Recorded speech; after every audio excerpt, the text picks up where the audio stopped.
Hi, it's Dr. Z. I will be discussing decision making today. By the end of this video, you'll be able to describe the different ways you engage in decision making every day and common problems that may occur. Feel free to pause the video at any time to take notes on the lecture handout.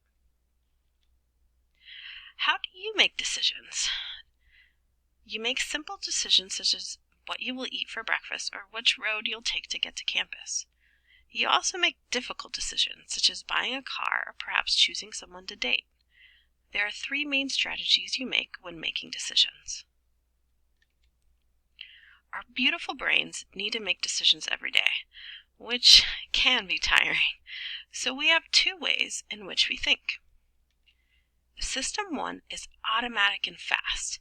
These are often those quick, impulsive decisions where you just trust your gut. On the other hand, System 2 is more controlled and slow while making decisions. These type of decisions may involve creating a list of pros and cons, maybe engaging in some research before you make the final decision. The Jumpstart question asked about purchasing your first car and what would be important factors in your decision. Most people will use System 2 in making such an important decision. For me, I listed out the requirements that I wanted for my first car, such as price, mileage, and safety features.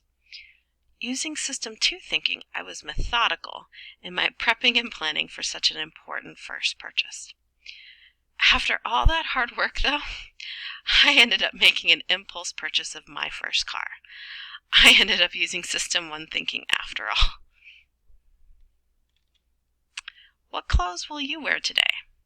If it's raining outside, your most important criteria may include something warm and something to keep you dry.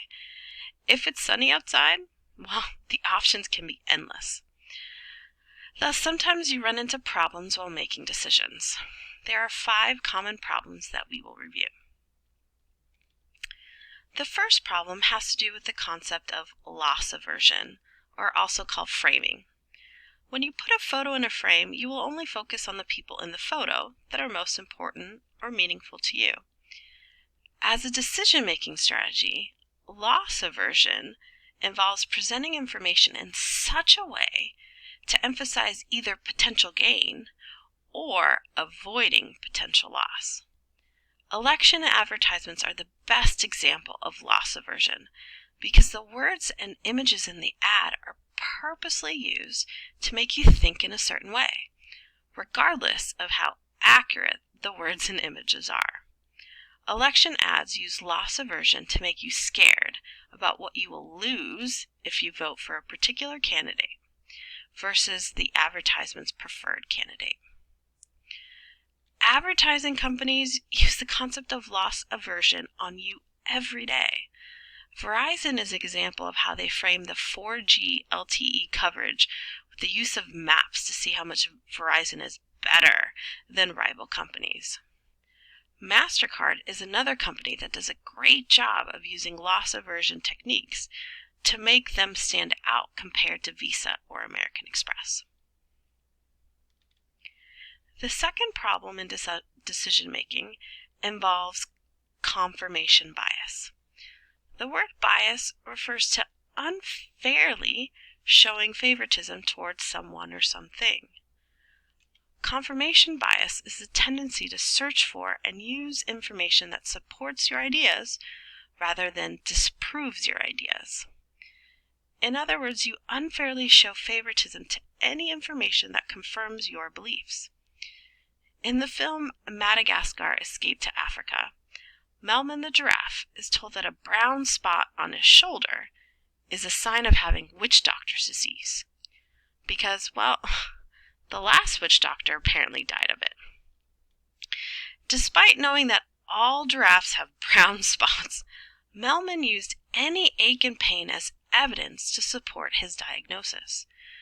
As seen in this photo, he even went to the extreme of digging a dying hole and sat in it, wallowing in his prognosis of inevitable death. Now, when is the best time to arrive on campus to get a parking spot? Most of you probably answered the Jumpstart in those 10 to 15 minutes between classes when students are leaving. Most of the time, you're probably right. However, is that always the case? Was there that one time that you expected to find a parking space but couldn't? Well, you just used heuristics to make a decision. Heuristic is just a fancy word for a rule derived from experience and common sense, but it's not intended to be strictly accurate for every situation. Consider a heuristic as a shortcut based on your previous experience. The catch here is that heuristic has no guarantee of accuracy or usefulness. It just makes it quicker to make a decision. Now, the third problem in decision making is called the availability heuristic. Availability is referring to what information you have available to you when you make the decision. If the only information you have is given to you from your friends, you will make decisions only based on that information. And well, are your friends always accurate? Maybe, maybe not. We use the availability heuristic every day, especially with how we take in information from the television news, radio news, and social media.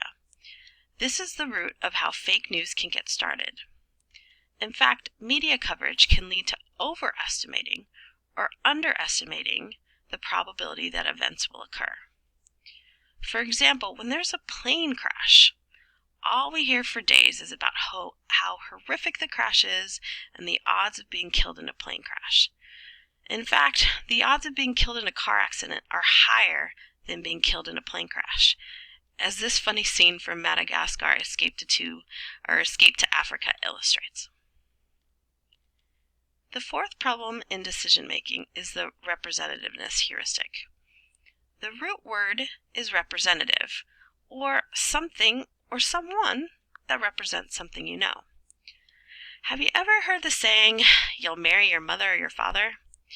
In other words, what they're really saying is that you have a tendency to find a romantic partner that resembles your parents or primary caregivers. When making a decision about who you will date, you may unknowingly decide on someone who resembles your parents, like this scene from Madagascar. On a personal note, I married my mother. Yes, you heard me correctly. My spouse shares a lot of personality qualities and personality quirks that my mother has. I challenge you to reflect on previous people that you have liked or dated and see how similar they may be to your own parents, whether you liked your parents or not.